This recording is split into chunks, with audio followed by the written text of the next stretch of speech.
Hello viewers, আসসালামু আলাইকুম। আশা করি সকলে ভালো আছেন, কিন্তু বন্যা কবলিত মানুষরা ভালো নেই। আমরা এখন অবস্থান করতেছি ঢাকা বিশ্ববিদ্যালয়ের শিক্ষক এবং ছাত্র কেন্দ্র, যাকে টিএসসি বলা হয়। তো আপনারা যে পানিগুলো দেখতে পাচ্ছেন, এই পানিগুলো হচ্ছে আমাদের জন্য না, এগুলো হচ্ছে বন্যা কবলিত মানুষদের জন্য। মানুষ যে মানুষের জন্য, এটাই তার বাস্তব প্রমাণ। এই এত ত্রাণ সামগ্রী, এত টাকা পয়সা, এটা কারা দিচ্ছে?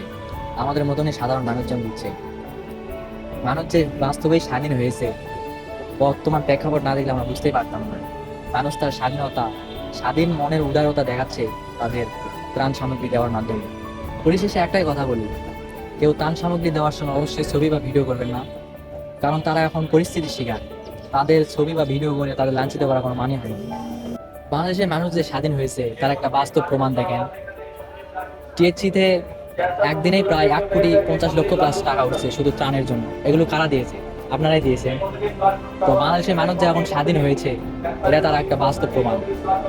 তো আমরা স্বাধীন হয়েছি, এটাই তার একটা প্রুফ। তো আপনাদের আজকে আমরা ঢাকা বিশ্ববিদ্যালয়ের শিক্ষক এবং ছাত্র কেন্দ্র, যাকে টিএসসি বলা হয়, টিএসসির এখানে ত্রাণ, বিভিন্ন জায়গায় বিভিন্ন ত্রাণ সামগ্রী সংগ্রহ করা হচ্ছে। এখানে আমরা হচ্ছে পানি সংগ্রহ করতেছি, আর বিভিন্ন জায়গায় পোশাক, তারপর হচ্ছে শুকনা খাবার, এগুলো সংগ্রহ করা হচ্ছে। চলেন ওগুলো ঘুরে দেখি।